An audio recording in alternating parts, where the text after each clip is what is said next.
নমস্কাৰ ছাত্ৰ-ছাত্ৰীসকল, তোমালোক সকলোকে এডুকেয়াৰলৈ পুনৰ স্বাগতম জনাইছোঁ। আজিৰ ভিডিঅ'টোত আমি চতুৰ্থ শ্ৰেণীৰ অসমীয়া বিষয়ৰ ৩ নং পাঠ কলাগুৰু বিষ্ণুপ্ৰসাদ ৰাভাৰ আলোচনা কৰিম। তোমালোকে নিশ্চয় কলাগুৰু বিষ্ণুপ্ৰসাদ ৰাভাৰ বিষয়ে অলপ চলপ হ'লেও জানা।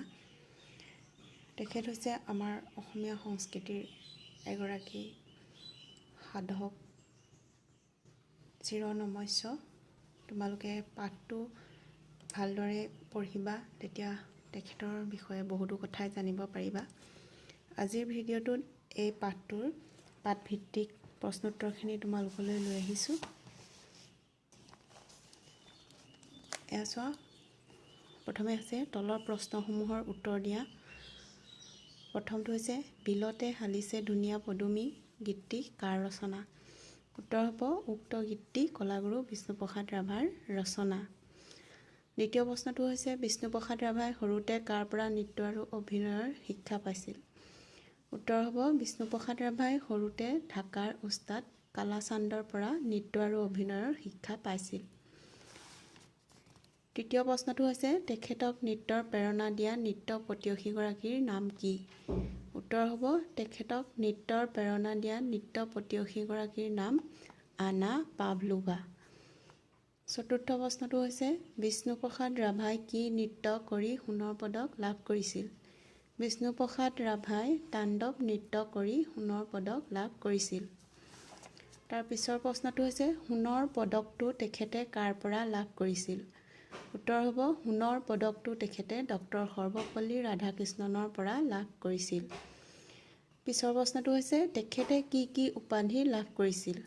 তেখেতে ভাৰত শ্ৰেষ্ঠ কলাবিদ উপাধি লাভ কৰিছিল।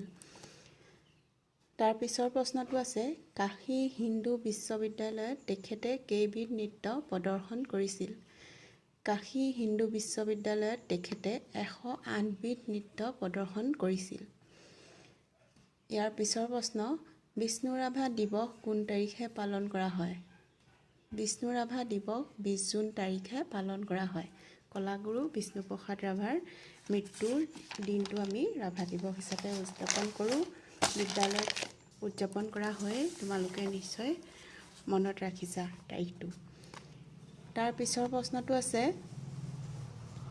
তেজপুৰত থকা সাংস্কৃতিক মঞ্চখনৰ নাম কি? তেজপুৰত থকা সাংস্কৃতিক মঞ্চখনৰ নাম বাণ থিয়েটাৰ।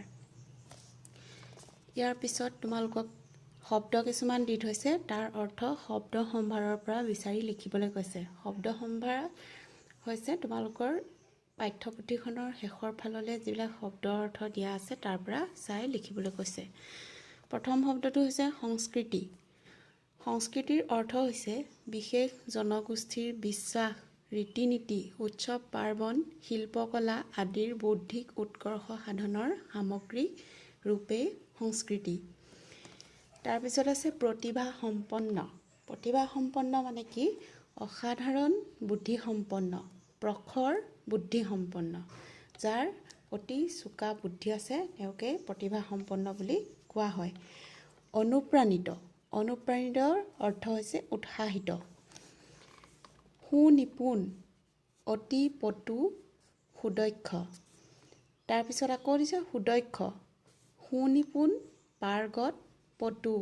এতিয়া আমি যদি সুনিপুণ আৰু সুদক্ষ দুইটা শব্দৰ অৰ্থ চাওঁ, গতিকে গম পাম যে দুইটা শব্দৰ অৰ্থ একেই, অৰ্থাৎ দুইটা সমাৰ্থক শব্দ। প্ৰেৰণা, উৎসাহ, উদ্গনি, বিশেষ কাৰ্য সম্পাদনৰ বাবে অন্য ব্যক্তিৰ পৰা পোৱা উদ্গনি। অন্যতম, বহুতৰ ভিতৰত বিশেষ এজন বা এটা। ভূয়সী, বহুল, প্ৰচুৰ, অত্যধিক। তাৰপিছত আছে কোনে কাক কি প্ৰসংগত কৈছিল লিখা।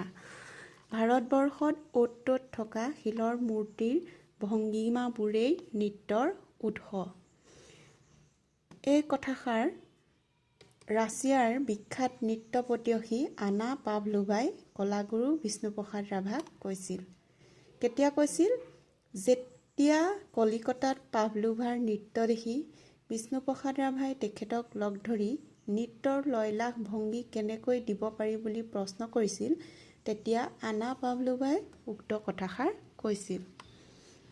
ইয়াৰ পিছত আছে বিষ্ণুপ্ৰসাদ ৰাভাই বজাব জনা বাদ্যযন্ত্ৰসমূহৰ নাম লিখা। বিষ্ণুপ্ৰসাদ ৰাভাই বহুত বাদ্যযন্ত্ৰ বজাব জানিছিল।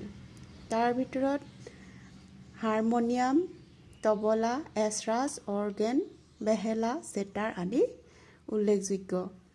তোমালোকে সুন্দৰ আখৰেৰে নিজৰ নিজৰ বহীত এই প্ৰশ্নোত্তৰখিনি কৰিবা।